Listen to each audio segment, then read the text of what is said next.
Over थिंकिंगचा खरा problem ना विचार नाहीये. हो, आणि हे खरं आहे की ओव्हर थिंकिंगचा जो खरा प्रॉब्लेम आहे तो विचार नाहीये.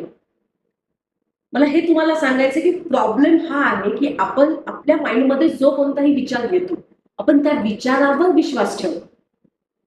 आता तुम्हीच विचार करा, कधीतरी तुमच्या मनामध्ये असा एखादा विचार आला असेल एखाद्या गोष्टीशी रिलेटेड की हे मी करू शकत नाही, बरोबर? आणि त्यावेळेस आपण काय करतो की ह्या विचाराला आपण फॅक्ट समजतो. असं झालं असेल तुमच्या केसमध्ये की तुमच्या मनात विचार आला की मी हे करू शकत नाही आणि आपण त्याच वेळेस आपण या विचाराला फॅक्ट समजतो.